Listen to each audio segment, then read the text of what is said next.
എല്ലാവർക്കും U K energy സോണിലേക്ക് സ്വാഗതം. കേരള PSCയുടെ അസിസ്റ്റൻറ്റ് പ്രൊഫസർ ഇൻ കോമേഴ്സ് എന്നുള്ള എക്സാമിൽ സിലബസ് പ്രകാരമുള്ള financial market and services and investment management എന്നുള്ള മൊഡ്യൂളിലെ ഇന്ത്യൻ ഫിനാൻഷ്യൽ സിസ്റ്റമാണ് ഇന്നത്തെ ക്ലാസ്സിൽ ഉൾപ്പെടുത്തിയിട്ടുള്ളത്. ഏതൊരു കൺട്രിയുടെയും എക്കണോമിക് ഗ്രോത്തും അതുപോലെ ഡെവലപ്മെൻറ്റും എന്നുള്ളത് ആ കൺട്രിനകത്തുള്ള ഫിനാൻഷ്യൽ സിസ്റ്റവുമായിട്ട് വളരെയധികം ഇൻഫ്ലുവൻസ് ചെയ്യുന്നുണ്ട്. ഫിനാൻഷ്യൽ സിസ്റ്റവുമായിട്ട് വളരെയധികം ഡിപ്പെൻഡ് ചെയ്ത് കിടക്കുന്നുണ്ട്. എന്തുകൊണ്ടാണ് financial systems play a significant role in the economic growth and the development of the country? എങ്ങനെയാണ്? By mobilising the surplus fund mobilise ചെയ്തുകൊണ്ട്, by mobilising the surplus funds and also utilizing them in a very effective manner. Utilising അവയെ utilise ചെയ്യുന്നു എങ്ങനെയാണ്? Effective as well as efficient and productive manner. Okay, financial system consist of several subsystems, or it can be considered as a set of subsystem. Okay, it include financial institutions, financial market, financial instrument and financial services.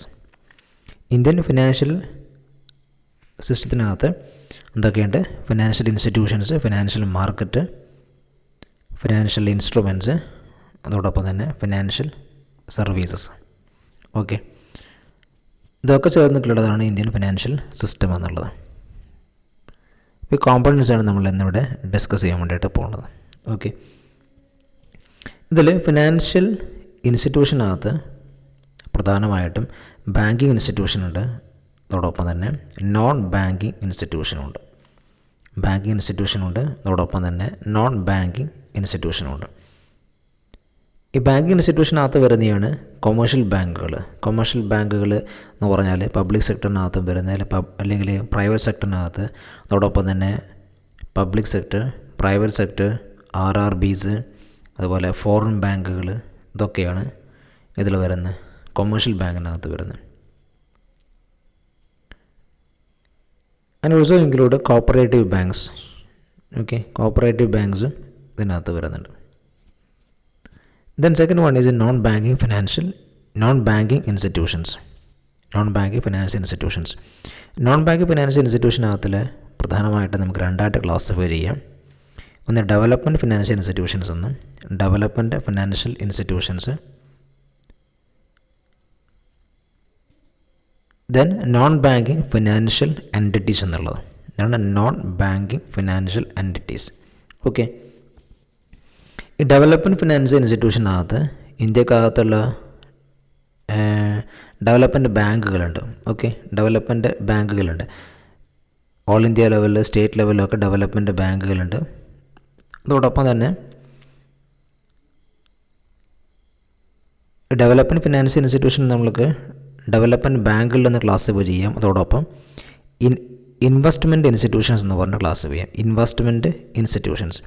Investment institutions എന്ന് പറഞ്ഞാൽ അതിൽ പ്രധാനമായിട്ടും LIC അല്ലെങ്കിൽ GIC, UTI, ഇതൊക്കെയാണ് investment ഇൻസ്റ്റിറ്റ്യൂഷനുകളിൽ പ്രധാനമായിട്ടും വരുന്നത്. പിന്നീട് specialised institution. Okay, അതിൻ്റെ ക്ലാസിഫിക്കേഷൻ നോക്കുക. നമ്മൾ ഫിനാൻഷ്യൽ ഇൻസ്റ്റിറ്റ്യൂഷനെ ബാങ്കിങ് ഇൻസ്റ്റിറ്റ്യൂഷൻ എന്നും നോൺ ബാങ്കിങ് ഇൻസ്റ്റിറ്റ്യൂഷനായിട്ട് ക്ലാസിഫൈ ചെയ്യുന്നു. അതിൽ ഈ നോൺ ബാങ്ക് ഫിനാൻഷ്യൽ ഇൻസ്റ്റിറ്റ്യൂഷനെ നമ്മൾ രണ്ടാം ക്ലാസിഫൈ ചെയ്യുന്നു. ഒന്ന് development banks, development financial institutions, അതുപോലെ നോൺ ബാങ്കിങ് ഫിനാൻഷ്യൽ എൻറ്റിറ്റീസ് എന്നുള്ളത്. ഈ ഡെവലപ്മെൻറ്റ് ഫിനാൻഷ്യൽ ഇൻസ്റ്റിറ്റ്യൂഷനെ ഡെവലപ്മെൻറ്റ് ബാങ്ക് എന്ന് പറഞ്ഞിട്ടും, പിന്നീട് ഇൻവെസ്റ്റ്മെൻറ്റ് ഇൻസ്റ്റിറ്റ്യൂഷൻ എന്ന് പറഞ്ഞിട്ടും, സ്പെഷ്യലൈസ്ഡ് ഇൻസ്റ്റിറ്റ്യൂഷൻ എന്ന് പറഞ്ഞിട്ട് ക്ലാസിഫൈ ചെയ്യുന്നുണ്ട്. Okay, then second one is എന്താണ്? നോൺ ബാങ്കിങ് ഫിനാൻഷ്യൽ എൻറ്റിറ്റീസ് എന്നുള്ളത്. നോൺ ബാങ്കിങ് ഫിനാൻഷ്യൽ എൻറ്റിറ്റീസ് എന്നുള്ളത് ഇതിൽ വരുന്നതാണ് NBFCs ഒക്കെ ഇതിൽ വരുന്നതാണ്. NBFCs, അതുപോലെ MBFCs ഇതൊക്കെ എന്താണ് ഡെവലപ്മെൻറ്റ് എന്താണ് നോൺ ബാങ്കിങ് ഫിനാൻഷ്യൽ എൻറ്റിറ്റീസിനകത്ത് വരുന്നതാണ്. നോൺ ബാങ്കിങ് ഫിനാൻഷ്യൽ എൻറ്റിറ്റീസ് ഇപ്പോൾ ഹയർ പർച്ചേസ്, ഇൻവെസ്റ്റ്മെൻറ്റ്, ലോണ് ഇങ്ങനെയുള്ള കാര്യങ്ങളൊക്കെ എന്താണ് ഇതിനകത്ത് വരുന്നതാണ്. ദെൻ ഇതെന്താണ് ഫിനാൻഷ്യൽ ഇൻസ്റ്റിറ്റ്യൂഷൻ എന്നുള്ളതിൻ്റെ ഫസ്റ്റ് ക്ലാസിഫിക്കേഷനാണ്. കോമ്പണൻസിനകത്ത് വരുന്നതാണ്. നമ്മൾ പറഞ്ഞു 4 കോമ്പണൻസ് എന്ന് പറഞ്ഞു. അതിലൊന്നാമത്തെയാണ് എന്ത് ഫിനാൻഷ്യൽ ഇൻസ്റ്റിറ്റ്യൂഷൻ എന്നുള്ളത്. Then second one financial market എന്നുള്ളത്. ഫിനാൻഷ്യൽ മാർക്കറ്റ്, ഈ ഫിനാൻഷ്യൽ മാർക്കറ്റിനെ നമുക്ക് പ്രധാനമായിട്ടും 2ആയിട്ട് ക്ലാസിഫൈ ചെയ്യാം. ഓക്കെ, എന്തൊക്കെയാണത്? മണി മാർക്കറ്റ് എന്നുള്ളത്, then second one is capital market എന്നുള്ളത്. ഓക്കെ, മണി മാർക്കറ്റിൽ പ്രധാനമായിട്ടും വരുന്നതാണ് നമ്മളൊക്കെ പഠിച്ചിട്ടുള്ള കാര്യമായിരിക്കും. അതാണ് കോൾ മണി മാർക്കറ്റ് എന്നുള്ളത്.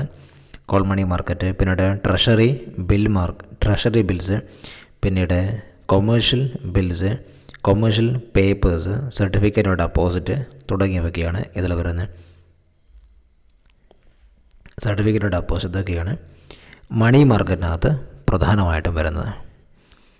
ഇനി ക്യാപിറ്റൽ മാർക്കറ്റിനകത്ത് നമ്മൾക്ക് ഇതിനെ ക്യാപിറ്റൽ മാർക്കറ്റിന് പ്രൈമറി മാർക്കറ്റ് എന്നും സെക്കൻഡറി മാർക്കറ്റ് എന്നും അതുപോലെ അതാണ് ഡെറിവേറ്റീവ് മാർക്കറ്റ് എന്നൊക്കെ ആയിട്ട് ക്ലാസിഫൈ ചെയ്യുന്നുണ്ട്. Primary market, secondary market, derivative market എന്നിങ്ങനെയുള്ള ക്ലാസിഫിക്കേഷനാണ് ക്യാപിറ്റൽ മാർക്കറ്റിനകത്ത് വരുന്നത്. ഓക്കെ, ഡെറിവേറ്റീവ് മാർക്കറ്റൊക്കെ ഡീറ്റെയിലായിട്ട് നമുക്ക് പഠിക്കാനുണ്ട്. നമുക്ക് വരും ക്ലാസ്സിൽ നമുക്ക് ചർച്ച ചെയ്യാം.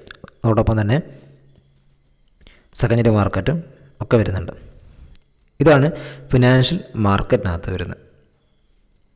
അപ്പോൾ 2 കാര്യങ്ങൾ നമ്മൾ ഡിസ്കസ് ചെയ്തു. ഇതിൻ്റെ വളരെ ബേസിക് ആയിട്ടുള്ള ഒരു ഭാഗമാണ്. അപ്പോൾ ഈ കോമ്പണൻസ് കാര്യങ്ങൾ കൃത്യമായിട്ട് നമ്മൾ പഠിച്ചു വെച്ചാൽ ഇന്ത്യൻ ഫിനാൻഷ്യൽ സിസ്റ്റത്തിനകത്ത് നമുക്ക് എന്തൊക്കെ കാര്യങ്ങളാണ് നമുക്ക് 1 by 1 അതിൻ്റെ ഓർഡറിനകത്ത് നമുക്ക് പഠിക്കാൻ വേണ്ടിയിട്ട് പറ്റും. Okay, then financial ഇൻസ്ട്രുമെൻറ്റ്സിൽ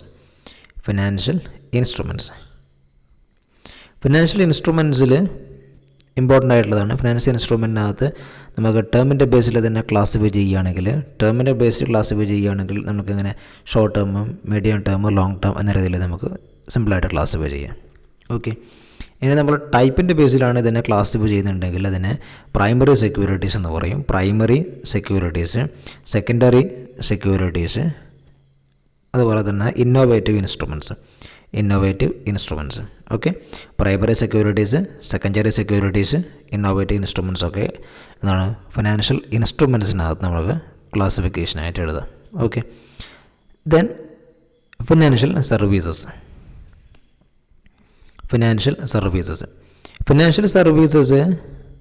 can be mainly categorized into 2. One is asset-based services as well as fee-based services. Asset-based services or fund-based financial services. Then second one is fee-based financial services. Okay, so here the leasing, hire purchase, consumer credit, bill discounting, venture capital, housing finance, then insurance, factoring, these are comes under asset based financial or fund based financial services. ഇതൊക്കെയാണ് leasing. then hire purchase, consumer credit, bill discounting, venture capital, then housing finance, then insurance, then factoring. ഇതൊക്കെ എന്താണ് fund based financial സർവീസാണ്.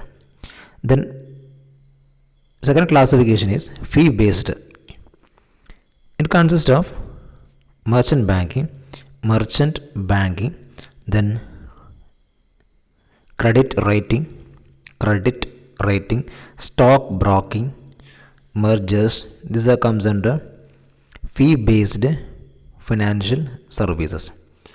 നമ്മൾ discuss ചെയ്തിട്ടുള്ളത് Indian financial സിസ്റ്റത്തിൻ്റെ മെയിനായിട്ടുള്ള ക്ലാസിഫിക്കേഷനാണ് പറഞ്ഞിട്ടുള്ളത്. ഏതൊക്കെയാണ്? ഒന്ന് ഫിനാൻഷ്യൽ ഇൻസ്റ്റിറ്റ്യൂഷൻ എന്നുള്ളത്, അതിൽ നമ്മൾ ബാങ്കിങ്ങും നോൺ ബാങ്കിങ് കാര്യങ്ങൾ പറഞ്ഞു. Then second one is financial market എന്നുള്ളത്, അതിൽ money market as well as capital market. Then third one financial instruments, It can be classified on the basis of term as short term, medium term and long term. Then on the basis of type, primary, secondary and innovative securities. Innovative, primary security, secondary security as well as innovative instruments. Okay.